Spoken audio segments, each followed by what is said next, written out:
NCR से जुड़ी हुई है बड़ी जानकारी, जहां पर प्रदूषण और कोहरे की मार इस वक्त देखने को मिल रही है। कई इलाकों में जबरदस्त कोहरा छाया हुआ है और दिल्ली में कई स्थानों पर AQI 500 के करीब पहुंच गया है। रोहिणी और वजीरपुर की बात करें, AQI 500 के करीब पहुंच चुका है। प्रदूषण की वजह से हाइब्रिड मोड में अब स्कूल्स चलेंगे, यह निर्णय लिया गया है। दिल्ली NCR में सुबह से ही धुंध और कोहरा देखने को मिल रहा है। विजिबिलिटी काफी कम हो गई है, उड़ानों पर असर पड़ रहा है। लोगों की गाड़ियों की रफ्तार अब धीमी हो गई है। लोग अपनी हेडलाइट और पार्किंग लाइट्स गाड़ियों की ऑन करके आगे बढ़ रहे हैं और उनसे अपील की जा रही है, बहुत जरूरी काम है तो ही घर से बाहर निकले। खास तौर से वो लोग जो कि सांस की समस्या से ग्रसित हैं, हृदय रोग से ग्रसित हैं या फिर जो बच्चे हैं, बुजुर्ग हैं, उनसे भी घर में ही रहने की अपील की जा रही है।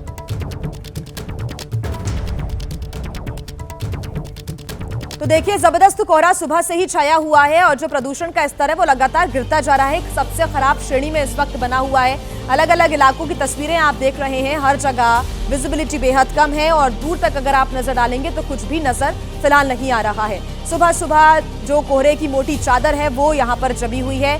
AQI अलग अलग इलाकों में 500 के करीब तो कई जगह पर 500 के पार पहुंच चुका है। हमारे संवाददाता सुशील पांडे ने कई इलाकों का जायजा भी लिया है, आपको दिखाते हैं दिल्ली से रिपोर्ट। सुशील पांडे। कई इलाकों में एयर क्वालिटी इंडेक्स 500 के ऊपर रिकॉर्ड किया गया है और इसी प्रदूषण की वजह से कहीं ना कहीं जो कोहरा है वो भी बहुत ज्यादा देखने को मिल रहा है। मौसम विभाग की माने तो मौसम विभाग का कहना है कि हवाओं में जो गति है वो बेहद कम है, जिसकी वजह से जो फॉग है यानी कि जो कोहरा है वो बहुत ज्यादा देखने को मिल रहा है। इस समय हम दिल्ली के अक्षरधाम पर मौजूद हैं और आप देखिए ये NH है और ये नेशनल हाईवे है, जहां पर जो गाड़ियों की रफ्तार है वो आपको तस्वीरों में मेरे जो वीडियो जर्नलिस्ट हैं सुनील दिखा रहे होंगे।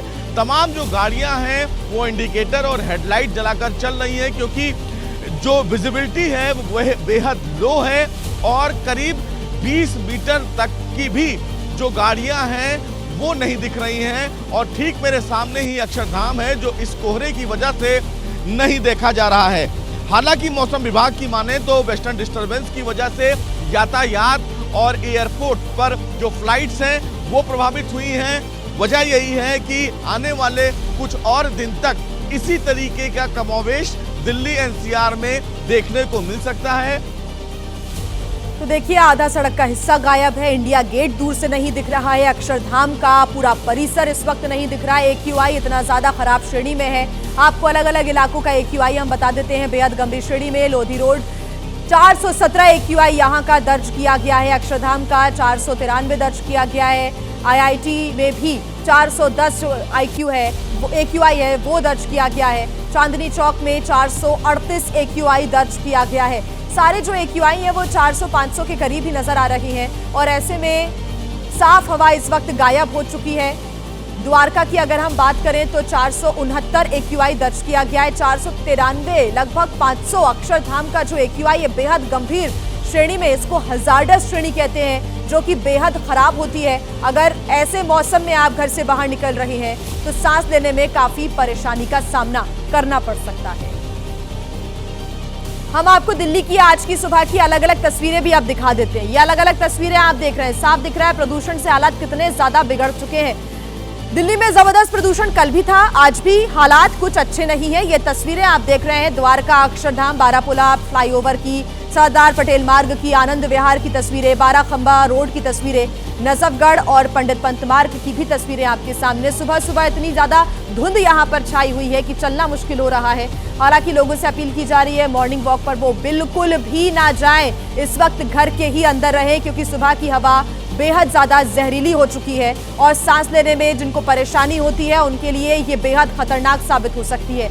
ऐसे में बहुत जरूरी है तो ही घर से बाहर निकले, घर के अंदर ही आप रहें क्योंकि ये 6 तस्वीरें दिल्ली की आप देख रहे हैं। दिल्ली NCR का ये हाल कई दिनों से बना हुआ है और अब ये जो प्रदूषण का स्तर है वो और भी ज्यादा खराब की कैटेगरी में बना हुआ है और बढ़ता ही जा रहा है। कोहरे और धुंध से उड़ानों पर भी अब असर देखने को मिलने लगा है क्योंकि विजिबिलिटी बहुत कम है। दिल्ली एयरपोर्ट की बात करें तो यहाँ पर विजिबिलिटी इतनी कम है कि जो फ्लाइट्स हैं वो देरी से अब उड़ान भर रही है। हवाई यात्रियों को एक बार फिर से दिक्कतों का सामना करना पड़ रहा है। कोहरे और धुंध की वजह से अब तक 169 उड़ानें देरी से उड़ रही हैं। इंडिगो और एयर इंडिया ने यात्रियों को सलाह दे दी है कि फ्लाइट का आप स्टेटस जांच कर ही अपने घर से बाहर निकलें। इंडिगो की तरफ से भी कहा गया, एयर इंडिया की तरफ से पहले ही एडवाइजरी जारी कर दी गई है कि पहले आप अच्छे से टाइम देख लें, स्टेटस देख लें, उसके बाद ही एयरपोर्ट पहुंचे। देश के कई राज्यों में कोहरे की जबरदस्त मार पड़ रही है और कोहरे की वजह से सड़कों पर वाहनों की रफ्तार धीमी पड़ गई है। 3 तस्वीरें आइए हम आपको दिखा देते हैं। यूपी के आगरा और वाराणसी में कोहरे की वजह से कुछ भी साफ नहीं दिख रहा है। तस्वीरें बयां कर रही है ये। पश्चिम बंगाल के मेदिनीपुर में कोहरे की वजह से जनजीवन कैसे अस्त व्यस्त हो गया, उसकी भी तस्वीरें। कई इलाकों में घना कोहरा छाया हुआ है। कोहरे की वजह से यहाँ पर विजिबिलिटी काफी कम हो चुकी है। हादसों का शिकार भी लोग हो रहे हैं। लोगों से अपील की जा रही है धीरे धीरे ही वो गाड़ी चलाएं, ज्यादा रफ्तार गाड़ी की ना पकड़े। ये 3 तस्वीरें आप देख रहे हैं जिसकी वजह से कहीं ना कहीं ये बताने के लिए काफी है कि प्रदेश में कोहरे की मार कितनी ज्यादा पड़ रही है। वाराणसी, आगरा, उत्तर प्रदेश की तस्वीरें आपके सामने, तो वहीं पश्चिम बंगाल में भी कुछ हाल ऐसा ही नजर आ रहा है। बात करेंगे बिहार के रोहतास की, जहां पर उस वक्त हालात बेकाबू हो गए जब एक बस की टक्कर से बाइक सवार की मौत हो गई। उसके बाद आक्रोशित लोगों ने जमकर बवाल काटा। पहले तो गुस्साए लोगों ने बस में जमकर तोड़फोड़ की, फिर भी गुस्सा शांत नहीं हुआ तो सड़क पर ही बस में आग लगा दी। मौके पर पहुंची फायर ब्रिगेड की टीम ने आग पर काबू पाया। वहीं दूसरी तरफ मृतक के परिजनों ने शव को सड़क पर रखकर हंगामा किया। आक्रोशित भीड़ ने पीड़ित परिवार के मुआवजे की मांग की। इस दौरान सड़क पर यातायात प्रभावित रहा। करीब 2 घंटे बाद पुलिस से मिले आश्वासन के बाद लोगों ने सड़क खोली। बताया जा रहा है कि पिकनिक से लौट रही छात्रों से भरी बस ने एक बाइक सवार को टक्कर मार दी। हादसे में उसकी मौके पर ही मौत हो गई, जिसके बाद बस चालक बस को भगाने लगा। इसी बात से लोगों ने बस का पीछा कर उसे रोक लिया और सभी छात्रों को सुरक्षित उतारकर बस में आग लगा दी। वहीं पुलिस अब फरार बस चालक की तलाश में जुटी हुई है। मध्य प्रदेश के आगरमालवा में पुलिसकर्मी की सूझबूझ से एक युवक की जान बच गई। युवक अचानक से बेहोश हो गया था, जमीन पर गिर गया था, लेकिन पुलिसकर्मी ने तत्परता दिखाते हुए उसे सीपीआर दिया। सामूहिक विवाह सम्मेलन के दौरान अचानक अफरा तफरी का माहौल बन गया, क्योंकि सम्मेलन में शामिल होने गांव नरवल से आया युवक अचानक जमीन पर गिर गया। पहले घबराहट, फिर हार्ट अटैक जैसे लक्षण दिखने पर मौके पर मौजूद पुलिसकर्मी महेश प्रजापति एक्शन में आ गए और युवक को सीपीआर देना शुरू कर दिया, जिसके कुछ देर बाद युवक ने दोबारा सांस लेना शुरू कर दिया। उससे पहले तो ये लगा कि युवक बचेगा भी कि नहीं। फौरन लोगों की मदद से पुलिसकर्मी ने उसे अस्पताल पहुंचाया, जहां युवक की हालत सामान्य बताई जा रही है। वहीं महेश प्रजापति ने न सिर्फ मानवता की मिसाल पेश की, बल्कि युवक की जान बचाकर दिलेरी का काम दिखाया। इलाके में उनकी खूब प्रशंसा हो रही है। और एक बड़ी खबर आपको हम बता दें, डॉलर के मुकाबले सबसे निचले स्तर पर पहुंच गया है रुपया। डॉलर के मुकाबले रुपया 90.56 पर पहुंच चुका है। तो बड़ी खबर इस वक्त हम आपको बता रहे हैं, डॉलर के मुकाबले सबसे निचले स्तर पर इस वक्त रुपये की स्थिति है। रुपया पहुंच चुका है डॉलर के मुकाबले रुपया 90.56 पर पहुंच गया है, यानी कि $1 की कीमत अब 90.56 रुपए हो चुकी है। हालांकि इसके बाद अब क्या प्रतिक्रियाएं आती हैं, मार्केट में क्या उतार चढ़ाव देखने को मिलते हैं, इस पर भी हमारी नजर रहेगी।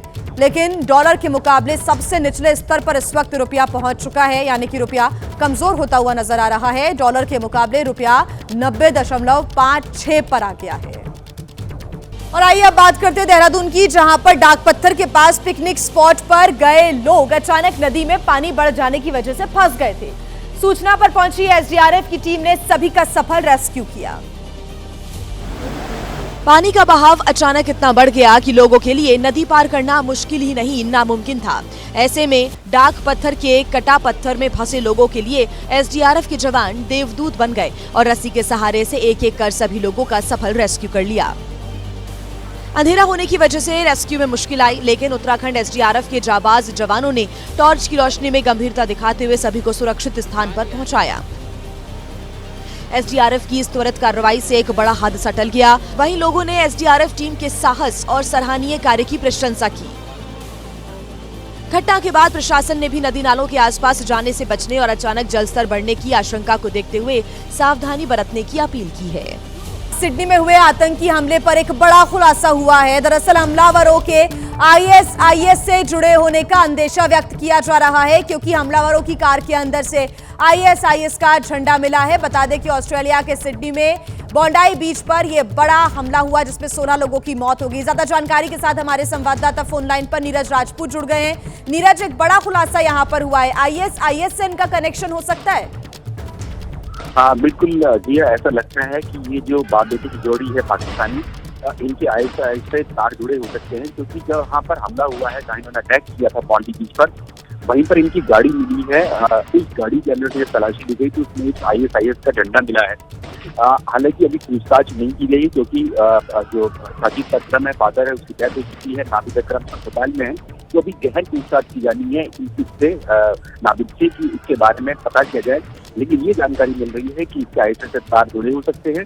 और खास बात ये भी है कि जिया कि कुछ महीने पहले ये जो नाबिद अकरम है, जो कि ऑस्ट्रेलिया में रहता था, इसके बारे में जो ऑस्ट्रेलियन इंटेलिजेंस एजेंसीज हैं, उनके रडार पर भी आया था। तब उनको लगा था कि ये जरूर कहीं ना कहीं किसी आतंकी संगठन से जुड़ा हो सकता था। उसके बारे में जांच भी की गई थी, लेकिन बाद में इसको क्लीन चिट दे दी गई थी। और अब हम देख रहे हैं कि इसने इतना बड़ा अटैक किया जिसमें 16 लोगों की जान चली गई और 40 से ज्यादा लोग जो है इंजर्ड हुए हैं। ठीक, जांच होती है और क्या खुलासे होते हैं इस पर हमारी नजर रहेगी। फिलहाल शुक्रिया नीरज आपका तमाम जानकारी के लिए।